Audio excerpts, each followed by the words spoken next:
সম্রাট ঔরঙ্গজেব রহমাতুল্লাহ আলাইহিকে বলেছিলেন, ওই আল্লাহ পাকের হক দিয়ে আলেম বান্দাকে, যার নাম ছিল মোল্লা আহমদ জিয়র রহমাতুল্লাহ আলাইহি, মোল্লা আহমদ জিয়র রহমাতুল্লাহ আলাইহিকে সম্রাট ঔরঙ্গজেব বলেছিল, ও মোল্লা আহমদ জিয়র, 300 আলেম আমার পক্ষে ফতোয়া দিল, 300 আলেম তারা আমাকে সম্মান দেখালো, 300 আলেম তারা আমার পক্ষে ফতোয়া দিল, তুমি একা কি বেশি বুঝেছো? তুমি বলছো না এটা হবে না। মোল্লা আহমদ জিয়র রহমাতুল্লাহ আলাইহি বলেছিলেন, ও দিল্লির বাদশাহ, ও বাদশাহ সম্রাট ঔরঙ্গজেব, শুনে রেখে দিন, 300 আলেম আপনার পক্ষে যেতে পারে, কিন্তু আমি মোল্লা আহমদ জিয়র কখনোই আপনার পক্ষ অবলম্বন করব না। ন্যায় ও সত্যের ব্যাপারে আমি কখনোই মিথ্যাকে অন্যায়কে সাপোর্ট করব না। ও সম্রাট ঔরঙ্গজেব, 300 আলেম ওরা জানি না কোন জন্য ওরা আপনার দিক অবলম্বন করেছে, আপনার পক্ষ নিয়েছে, তবে আমি এতটুকুই বলতে পারি, ওরা হলো স্বার্থপর আলেম, ওরা হলো পেট পূজারী আলেম, ওরা হলো দুনিয়া নবী আলেম।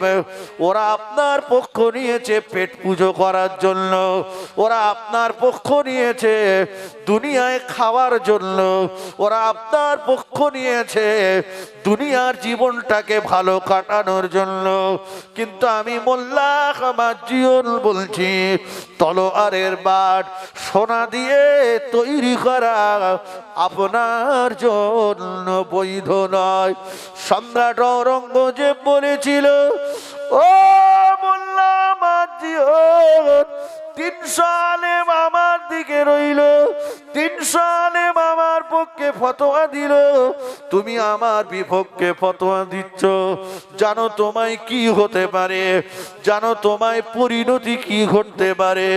মোল্লা আহমদ জিয়র বলেছিলেন, ওগো সম্রাট ঔরঙ্গজেব, ওটা আমার জানার দরকার নাই, যিনি আমাকে সৃষ্টি করেছেন, তিনি আমার তকদির নিবন্ধ করেছেন, তিনি তো আমার রুজির মালিক, তিনি বেরুজির মালিক, তিনি সম্মানের মালিক, তিনি তো বেইজ্জতির মালিক, তিনি হায়াতের মালিক, তিনি তো মৌতের মালিক। ওটা নিয়ে আমি মোল্লা আহমদ জিয়র কোনো চিন্তা করি না।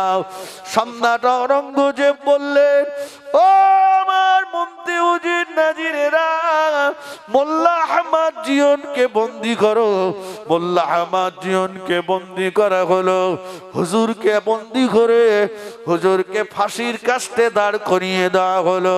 ফাঁসির কাস্টে দাঁড় করিয়ে দিয়ে গলায় ফাঁসির দড়ি পরিয়ে দেওয়া হলো। ফাঁসির দড়ি পরিয়ে দিয়ে সম্রাট ঔরঙ্গজেব বললেন, ও মোল্লা আহমদ জিয়র, এখনো যদি একটা বার তোমার ফতোয়াটা, তোমার মশলাটা যদি আমার দিকে দাও, এই ফাঁসির কাষ্ট থেকে তোমায় সরিয়ে দেওয়া হবে, তুমি বেঁচে যাবে, ফাঁসিতে তোমায় দেওয়া হবে না। মোল্লা আহমদ জিয়র ফাঁসির দড়ি গলায় নিয়ে পড়েছিল। ও বাদশা সম্রাট ঔরঙ্গজেব, আমি মোল্লা আহমদ জিয়র, আল্লাহ দুনিয়ার জমিনে আমাকে আলেম করেছেন ন্যায় সত্য পার্থক্য করার জন্য, আল্লাহ আমাকে আপনার গোলামি করার জন্য পাঠাননি। আল্লাহ আমাকে দুনিয়ার জমিনে আপনার গোলামি করার জন্য সৃষ্টি করেননি। দুনিয়ার মালিক আপনি নন, হায়াতের মালিক আপনি নন, মউতের মালিক আপনি নন, মালিক হলেন আমার আল্লাহ। সেই আল্লাহর উপরে আমার ভরসা। আমি বলছি, তলোয়ারের বাট সোনা দিয়ে তৈরি করা আপনার জন্য বৈধ নয়। এ কথা যেই না বললেন, সম্রাট ঔরঙ্গজেবের চোখ দিয়ে টপ টপ করে পানি টোটা গড়িয়ে গেল। মন্ত্রী উজির নাজিরদেরকে বলল, ও আমার মন্ত্রী উজির নাজিরেরা, ছেড়ে দাও মোল্লা আহমদ জিয়নকে, খুলে দাও গলা থেকে ফাঁসির দড়িটা। ওই 300 আলেম, ওরা হলো দুনিয়া লোভী আলেম, ওরা হলো পেট পূজারি আলেম, ওরা স্বার্থের জন্য, ওরা অর্থের জন্য আমার দিক অবলম্বন করেছে। আমি যাচাই করছিলাম যে আমার জামানায় আমার সামনে দাঁড়িয়ে হক কথা বলবে এমন আলেম কে আছে। আমার পরীক্ষায় ফার্স্ট ডিভিশনে পাস করেছে। মোল্লা আহমদ জিয়র প্রমাণ করে দিয়েছে, মোল্লা আহমদ জিয়র অন্যায়ের কাছে, অর্থের কাছে, কোন সন্ত্রাসবাদীর কাছে, কোন দুনিয়ার প্রিয়দের কাছে মোল্লা আহমদ জিয়র মাথা নত করে না। মোল্লা আহমদ জিয়রের মাথা কেবলমাত্র আমার আল্লাহর জন্য নত হয়।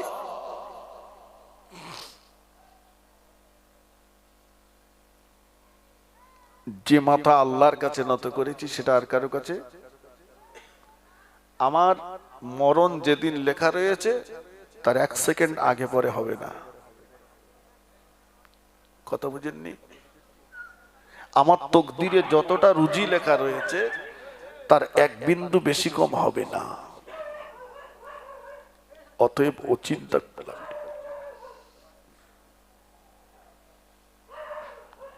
ভুলে যাইনি আমি। তাহলে ন্যায় সত্যটা বলতে শিখুন, ন্যায় সত্যের পাশে থাকুন। আমি বলিনি কথা, আল্লাহ বলেছেন অকুনু মা'আস সাদিকিন, যারা সিদ্দিক, যারা সত্যবাদী তাদের সঙ্গী হও, মিথ্যাবাদীদের সঙ্গে।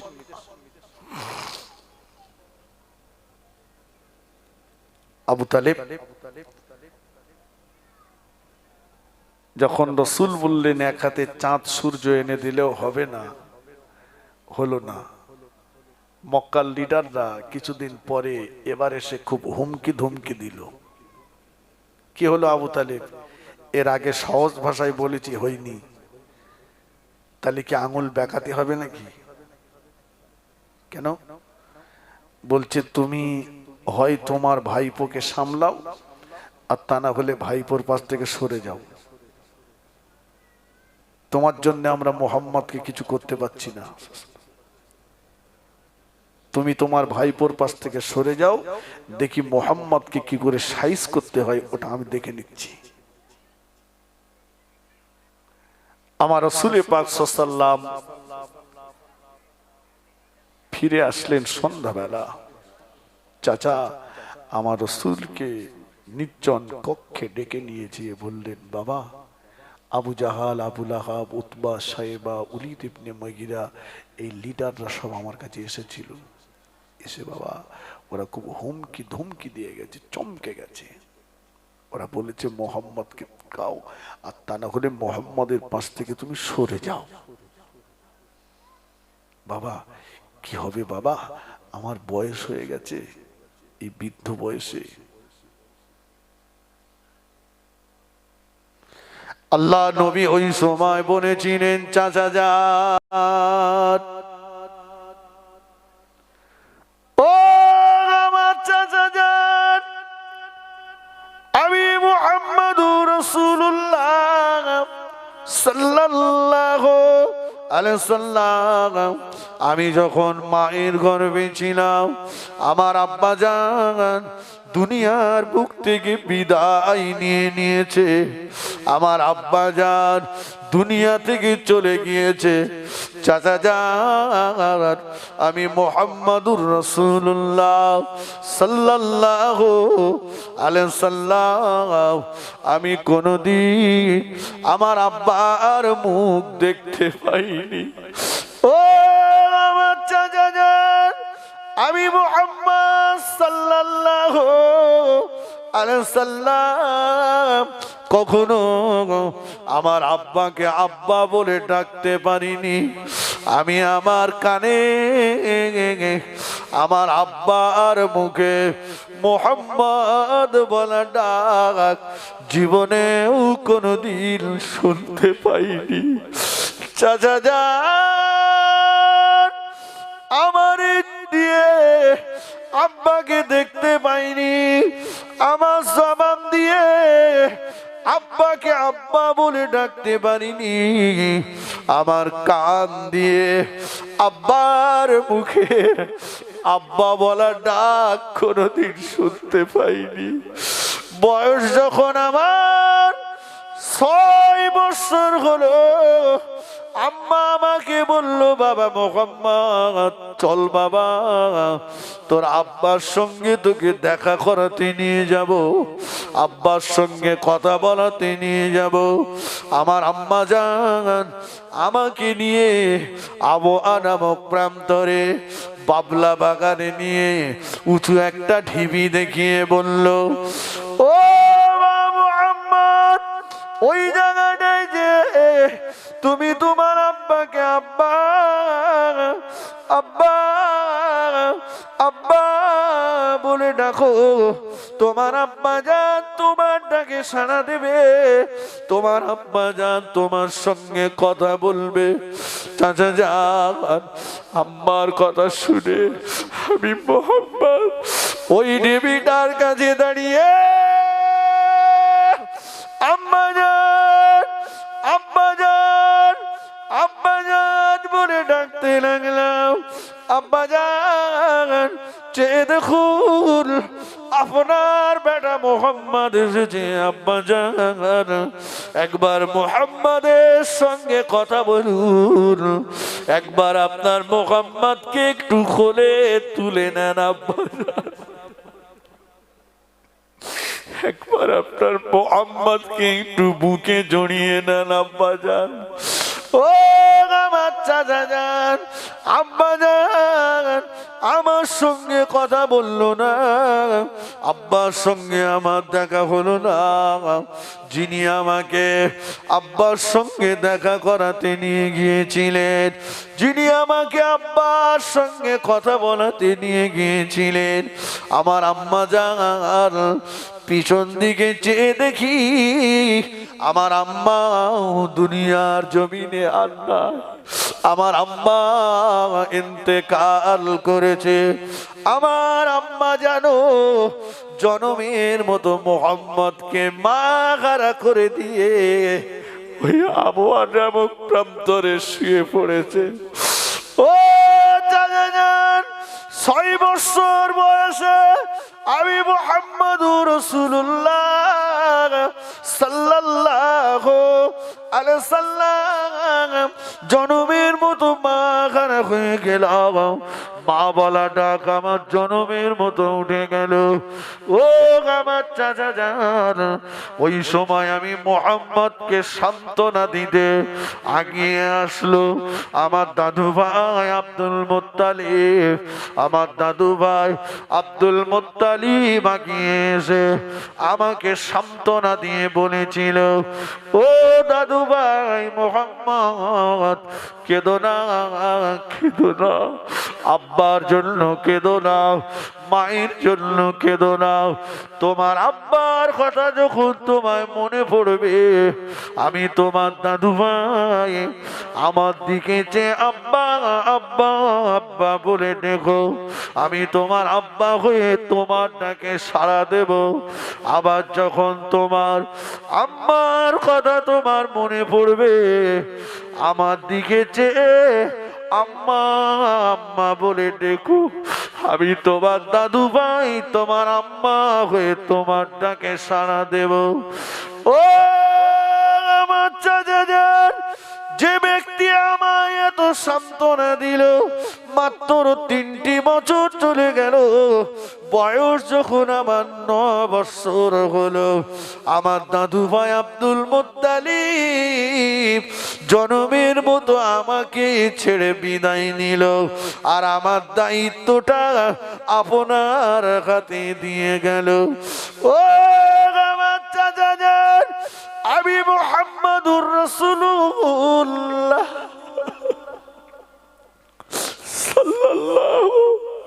আলাইহিস সালাম কোনদিন কাউকে ছোট বড় কথা বলিনি, কাউকে গালিগালাজ করিনি, কারো জমি জবরদখল করিনি, কারো মাল আত্মসাৎ করিনি, কারো অধিকার নষ্ট করিনি।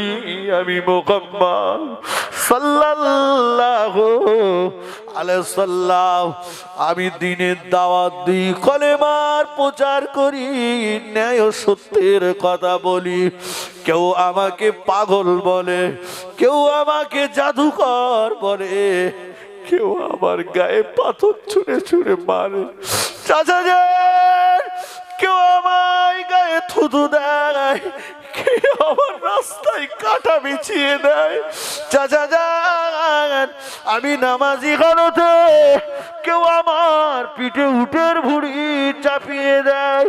ও চাচা যান, কেউ আমাকে মার্ডার করে দেওয়ার, মেরে দেওয়ার ষড়যন্ত্র করে। চাচা যান, সারাদিন মানুষের লাথি ঝাঁটা, সারাদিন মানুষের গাল মন্দ খাই, কিন্তু আল্লাহর দ্বীনের দাওয়াত দিই, ন্যায় ও সত্যের কথা বলি।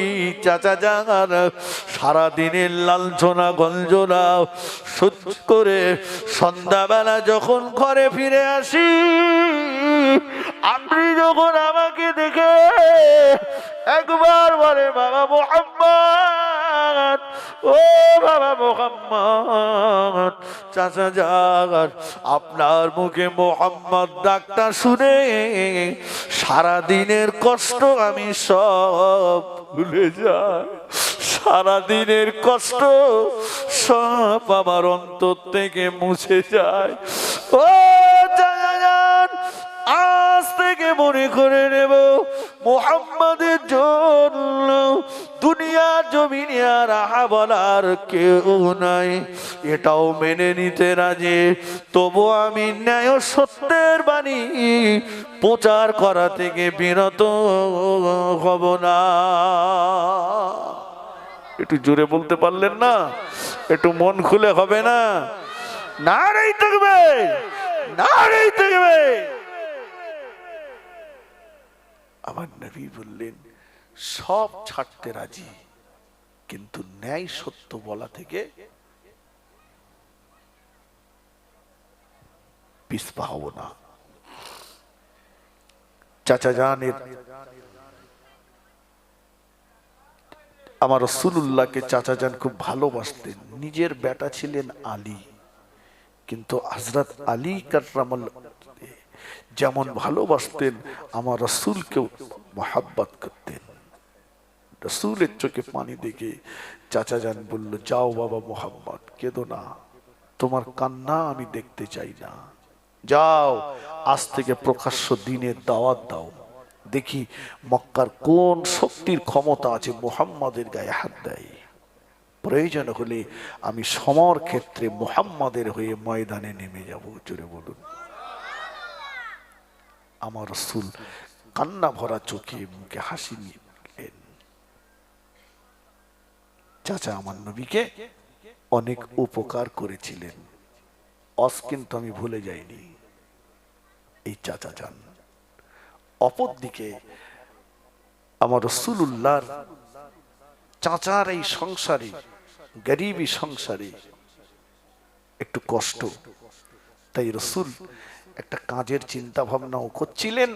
আর মা খাদিজাতুল কুবরারও সেই সময় একটা কাজের লোকের দরকার হয়ে পড়ল।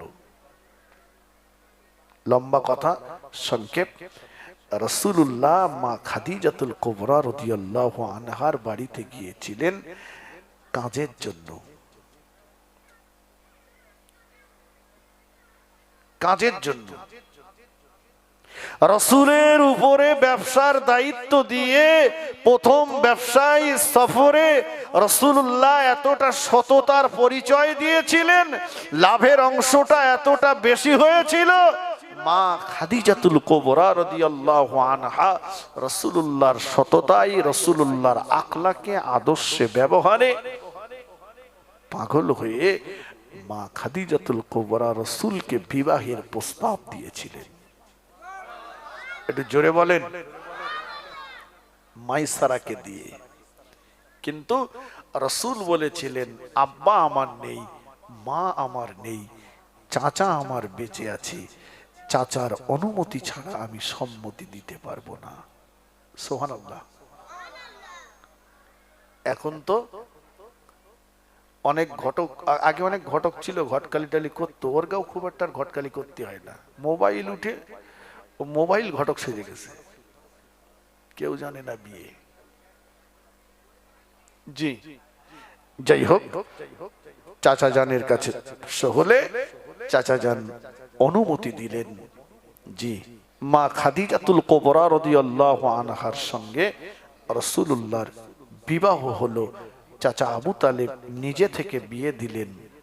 মা খাদিজাতুল কুবরা মক্কার শ্রেষ্ঠ ধনী, আর আমার রাসূল হলেন মক্কার শ্রেষ্ঠ গরিব। কথা বুঝেছেন? অনেকেই বলছে খাদিজা তুমি আর ছেলে খুঁজে পেলে না। মা খাদিজাতুল কুবরা রাদিয়াল্লাহু আনহার বয়সটা তখন ছিল 40 বছর, আর রাসূলুল্লাহর বয়স ছিল 25 বছর। শুধু তাই নয়, এর আগে আম্মা জানের আরো 2 জায়গায় বিয়ে হয়েছিল।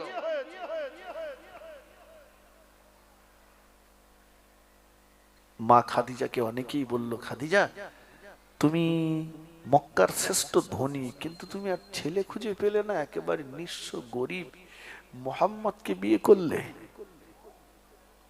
এরকম কাটি মারার লোক তো কিছু আছে নেই, ঠিক কিনা বলেন? অনেক ছেলেরে বলে তুই এত সুন্দর দেখতে, আর দেখে দেখে এরা মেয়ে বিয়ে করেছি, ওর মনটা ভেঙে দিচ্ছে। একটু ভালো যুক্তি দে, তা না, কিছু আছে কুযুক্তি দেয়। যাক, মা খাদিজাতুল কুবরা রাদিয়াল্লাহু আনহা এই যে রাসূলকে বারবার ওরা নিঃস্ব বলে, গরিব বলে, স্বামীর অপমান মা খাদিজা মেনে নিতে পারলেন না। সুবহানাল্লাহ বলেন, একটু মন খুলে বলেন। কারণ একটা মেয়ের বিয়ের পরে তার কাছে, একটা মেয়ের বিয়ের পরে তার কাছে শ্রেষ্ঠ সম্পদ হচ্ছে তার স্বামী, ঠিক কিনা বলেন? একজন পুরুষেরও বিয়ের পরে তার কাছে শ্রেষ্ঠ সম্পদ হচ্ছে তার স্ত্রী। অজ একদিকে না, আমরা এই অষ্টাই বারবার শুনি যে স্বামীর পায়ের তলায় স্ত্রীর জান্নাত।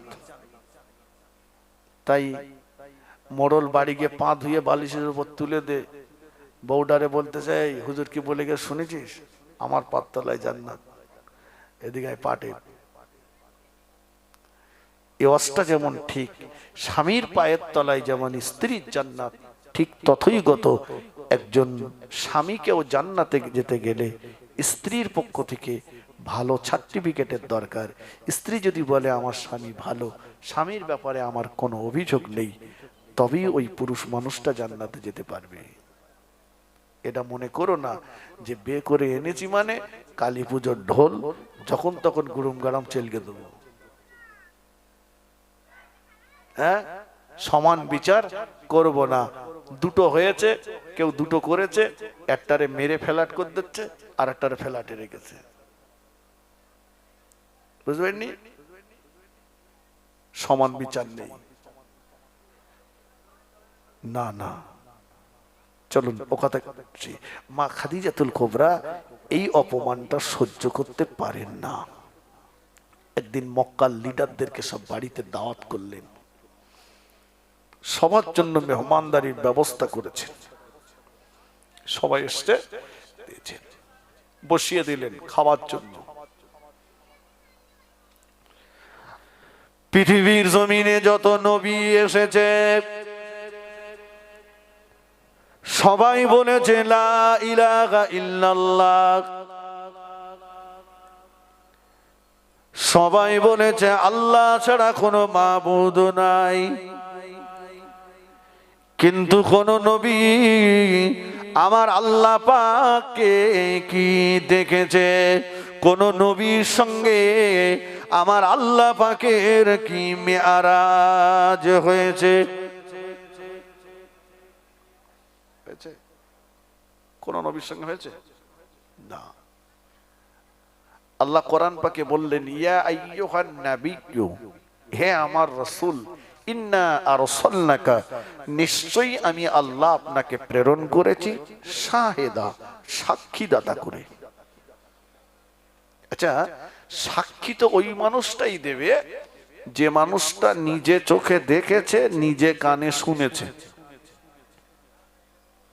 তাই তো নাকি? আপনাদের গ্রামটার নাম কি?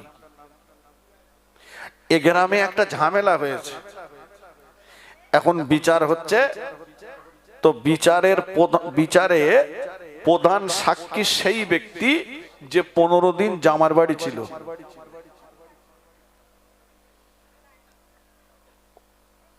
কথা বোঝেননি? ইনি যে সাক্ষী দেবেন, এ সাক্ষীটা কি সঠিক হবে?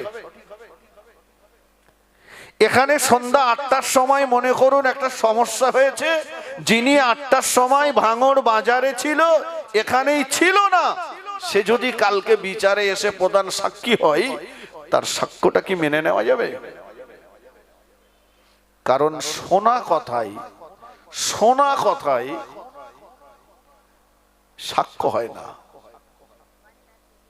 রাসূল বলেছেন, যে ব্যক্তি শোনা কথা যাচাই না করে প্রচার করে, সে একটা মিথ্যাবাদী। এটাই তার মিথ্যাবাদী হওয়ার যথেষ্ট। কারণ পৃথিবীতে একমাত্র মেশিন যেখানে মাল দিলে মাল বাড়ে, কমে না। আপনি যদি 5 কেজি সরিষা ভাঙাতে যান, 5 কেজি তেল পাবেন না। পাবেন? যদি 5 কেজি গম ভাঙাতে যান, 5 কেজি আটা পাবেন না। যদি 5 কেজি চাল ভাঙাতে যান, তাহলে 5 কেজি আটা পাবেন না। মাল বাড়বে না কমবে? কমবে। কিন্তু পৃথিবীতে একটাই মেশিন আছে, সেটা হচ্ছে মানুষের কান।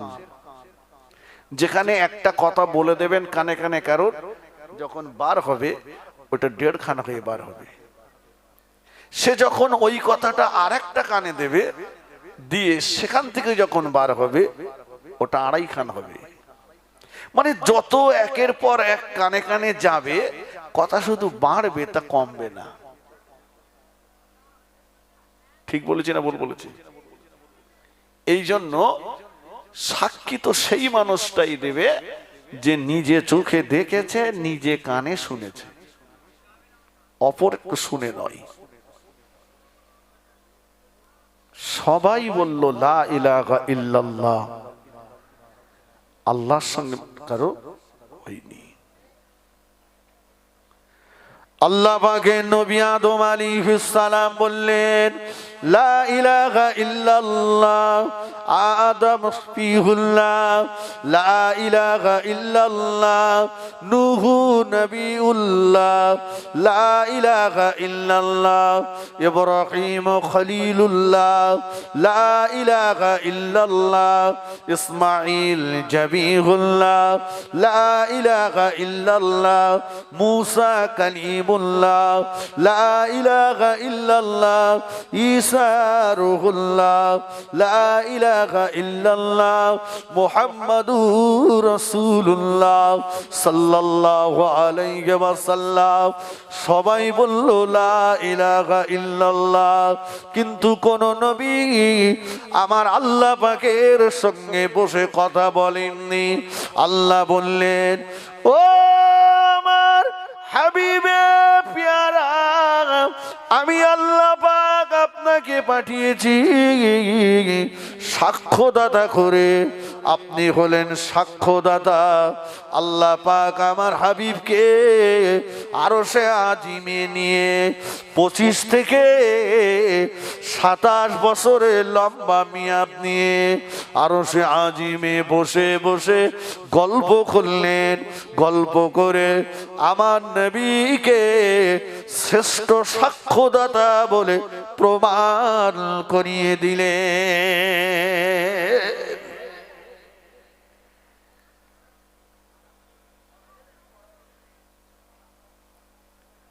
জান্নাতের আশা আর জাহান্নামের ভয় দেখিয়েছে সবাই, কিন্তু জান্নাত আর জাহান্নাম কেউ কি চোখে দেখেছে? দেখিনি। আল্লাহ বললেন, হাবিব আমি যেহেতু আপনাকে সাক্ষীদাতা করেছি, তাই আপনি আমার জান্নাত আর জাহান্নামটা নিজে চোখে দেখে যান, যে আপনার উম্মত উম্মাদেরকে জান্নাতের আশা আর জাহান্নামের ভয় দেখান। আমার রাসূলুল্লাহকে আল্লাহ জান্নাত আর জাহান্নাম সচক্ষে দর্শন করালেন। একটু জোরে বলুন, আর একটু মন খুলে বলেন।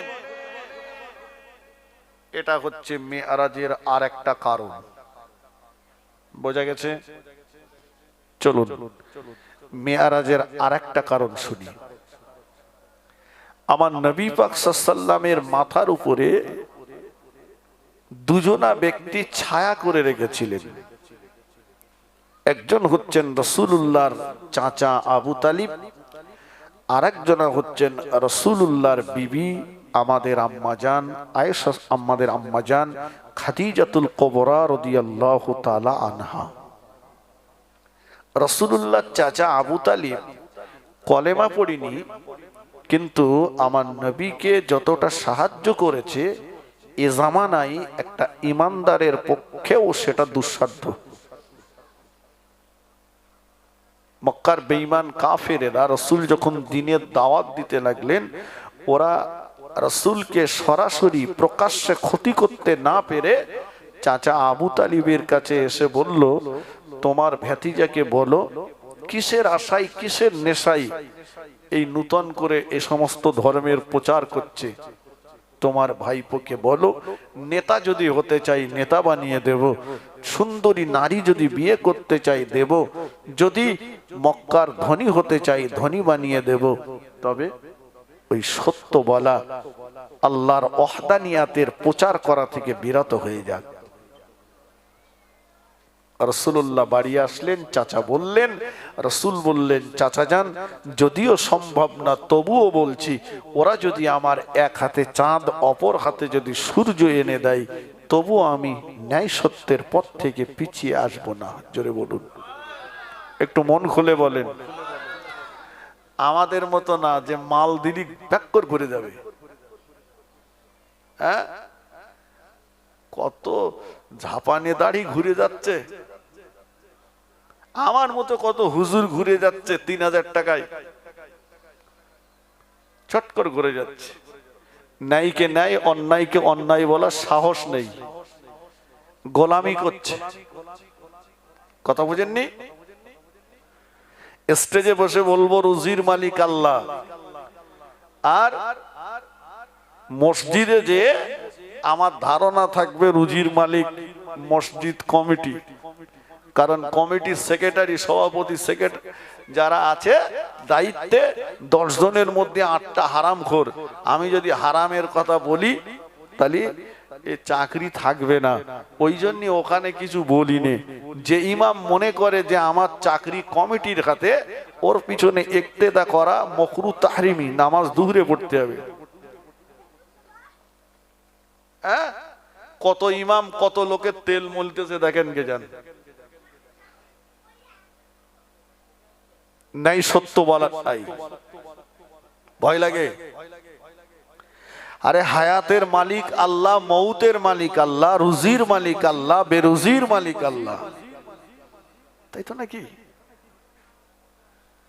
এটুকু আমি বলতে পারবো না, এটুকু আমার অধিকার নাই।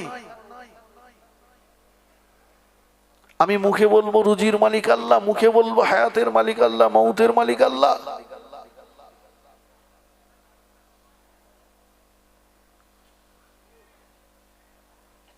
যারা ন্যায় সত্য জানে অথচ জনসমক্ষে স্বীকার করে না, এরা আবু জেহেলের উত্তরসূরি। আবু জেহেল কিন্তু জানতো মুহাম্মদ সাল্লাল্লাহু আলাইহি ওয়াসাল্লাম সত্যকারের আল্লাহর নবী। আবু জেহেল জানতো মুহাম্মদ যেটা বলছে ওটা ঠিক। আবু জেহেল জানতো মুহাম্মাদের ধর্মটাও ঠিক, কিন্তু সে তার ব্যক্তিত্ব, সে তার পদ গদি বজায় রাখার জন্য সত্য হলেও জনসমক্ষে তা স্বীকার করত না।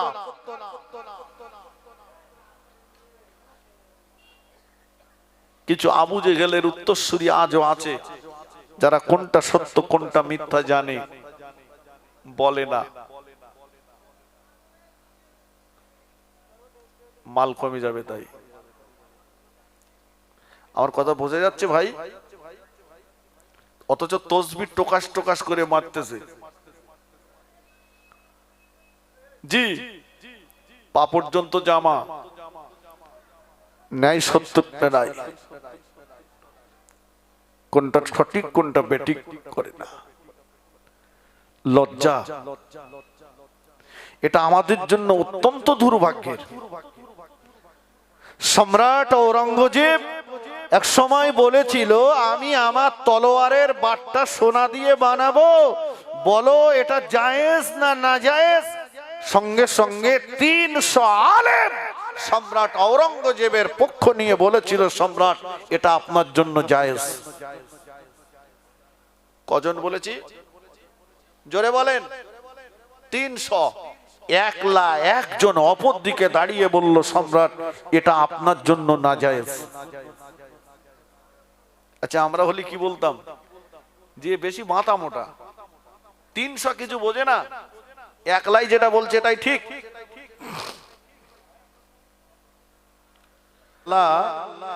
হাবিবকে আমার বেলা পাঠান, আমি দিন হাবিবকে পেয়ে ধন্য হয়ে যাব। আপনার বান্দা বান্দিরা আমি দিনকে বড় প্রাধান্য দেবে, ইবাদত করবে। আমার আল্লাহ পাক হলেন সূক্ষ্ম বিচারক। আল্লাহর বিচারে কোনো পক্ষপাতিত্ব নাই, আল্লাহর বিচারে কোনো খোলে টানাটানি নাই। দুনিয়ার মানুষের, দুনিয়ার নেতাদের, দুনিয়ার লিডারদের বেশিরভাগই বিচারে পার্থক্য রয়েছে।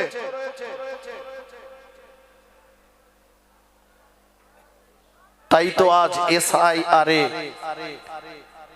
বেশি বেশি মুসলমানদেরকে নাম বাদ দেওয়ার ষড়যন্ত্র চালাচ্ছে। তাই তো নাকি? হ্যাঁ না বলেন না কেন? চক্রান্ত করে বেশি মুসলমানদের ফাঁসানোর চেষ্টা করছে, দলিত আদিবাসীদের ফাঁসানোর চেষ্টা হচ্ছে।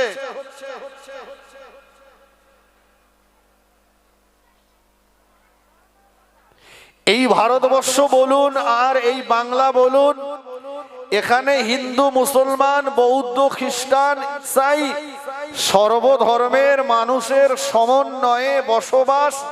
সব ধর্মের মানুষেরা এখানে বসবাস করে। যিনি ভারতবর্ষের গদিতে বা পশ্চিম বাংলার গদিতে যিনি বসে আছেন, তিনি তো আমাদের অভিভাবক। তাই তো নাকি? সব ধর্মের মানুষের অভিভাবক। দিল্লির গদিতে যিনি আছেন প্রধানমন্ত্রী, তিনি সবার অভিভাবক। রাজ্যে যিনি আছেন তিনি রাজ্যবাসীর অভিভাবক।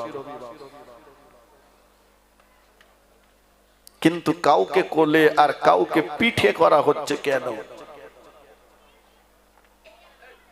আমার কথা বোঝা যাচ্ছে? কাউকে কোলে কাউকে পিঠে করা হচ্ছে কেন? দিল্লির ইন্ডিয়া গেটটার দিকে তাকান, সেখানে ভারতবর্ষের স্বাধীনতা সংগ্রাম যারা করেছিল, এ ভারতবর্ষকে ইংরেজের কবল থেকে মুক্ত করতে যারা জীবন দান করেছিল, তাদের নামের লিস্ট করা আছে। সেই লিস্টটার দিকে দেখলে দেখা যাবে সেখানে বেশিরভাগই রয়েছে মুসলমানদের নাম।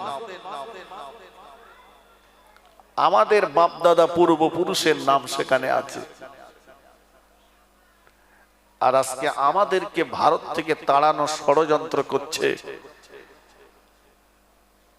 সেই ইংরেজের পোষা কুত্তারা, RSS এর 5 আটা গোলামরা, বিজেপির কিছু কুলাঙ্গাররা। ঠিক কিনা বলেন? কেন?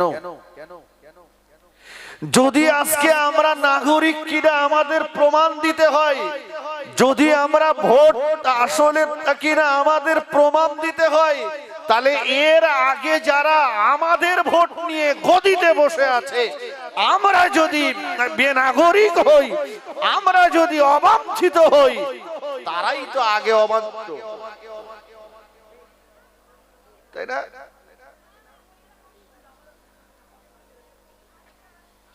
তাহলে আমার ভোট নিয়ে যিনি এমএলএ হয়েছেন, আমাদের ভোট নিয়ে যিনি এমপি হয়েছেন, আমাদের ভোট নিয়ে যিনি গদিতে বসেছেন, আমাদেরকে অবৈধ প্রমাণ করতে গেলে তুই আগে গদি ছেড়ে দে,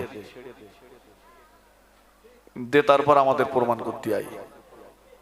কারণ তুই নিজেই অবৈধ। অবৈধ লোকের ভোট নিলে তো অবৈধই হবে নাকি? তাহলে তুই নিজে অবৈধ, তুই আর একজন বৈধ কিনা তার প্রমাণ চাইছিস? নির্লজ্জ বেহায়া।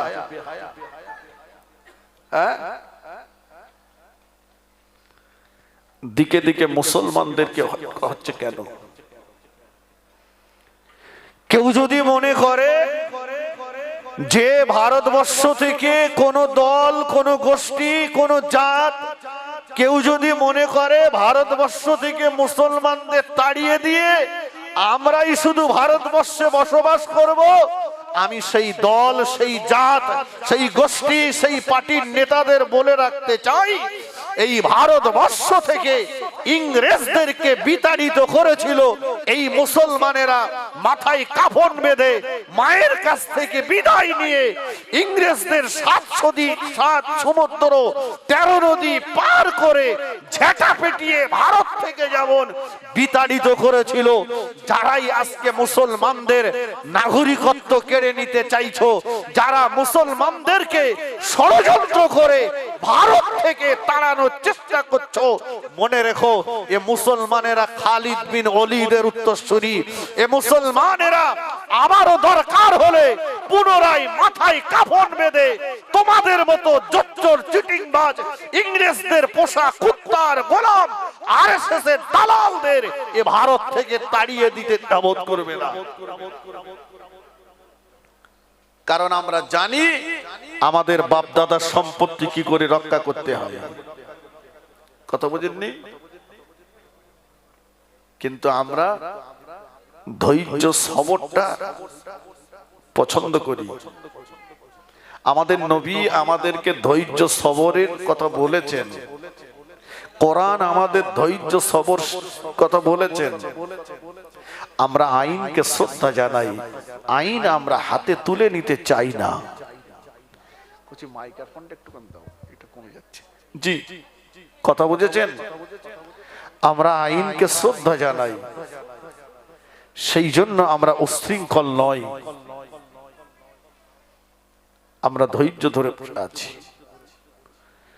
আমাদের নিয়ে মনে হয় বেশি না ঘেটাই ভালো হবে, কারণ আমরা পাকিস্তান থেকে আসিনি, এই দেশেই আমাদের জন্ম, এ দেশেই আমরা বসবাস করছি, এখানেই আমরা মরব, আর মরার পরে আমাদের কবরটাও এখানে হবে ইনশাআল্লাহ। বলেন ইনশাআল্লাহ। আসলে এই সম্প্রীতির বাংলাতে কিছু দাঙ্গাবাজ, তারা হিন্দু মুসলমানের এই সম্প্রীতি নষ্ট করতে বিভাজন ঘটিয়ে দাঙ্গা লাগিয়ে ভোট ব্যাংক দখল করতে চাইছে, কিন্তু তাদের স্বপ্ন কোনোদিনই পূর্ণ হবে না। চলুন, আমি যে কথা বলছিলাম, আল্লাহ পাক সূক্ষ্ম বিচারক, রাত দিন উভয়কে সন্তুষ্ট করে সুবহ সাদেকের সময় আল্লাহ আমার রাসূলকে দুনিয়ার জমিনে ভূমিষ্ঠ করেছিলেন। সুবহানাল্লাহ। একটু মন খুলে বলেন।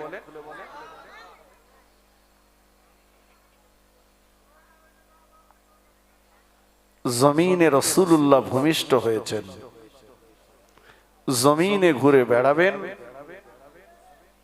আর রাসূলুল্লাহর ইন্তেকালের পরে জমিনেই থাকবেন।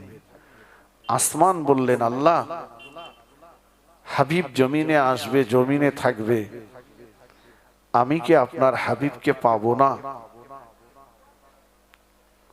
আমি আসমান, আমাকে তো আপনি সৃষ্টি করেছেন আল্লাহ, আমি কি নবীকে পাবো না? আল্লাহ পাক সূক্ষ্ম বিচারক, আল্লাহ বললেন, আসমান আমি আল্লাহ তোকে নিরাশ করব না, তোকে বঞ্চিত করব না, আমার হাবিবকে আমি আল্লাহ সপ্তম আসমান ভ্রমণ করিয়ে দেব। একটু জোরে সোরে বলুন সুবহানাল্লাহ। আমি কি কথা বলতে যে এত কথা বললাম, মনে আছে কথা? আমি বলেছি যে মেয়ারাজের কতকগুলো কারণ আছে, কেন মেয়ারাজ হয়েছিল। তার ভিতর একটা কারণ, আসমানের দাবি ছিল আল্লাহ হাবিবকে আমি যেন পাই। আল্লাহ আসমানের দাবি মেনে নিয়ে সপ্তম আসমান আমার নবীকে ভ্রমণ করিয়েছিলেন। চলুন।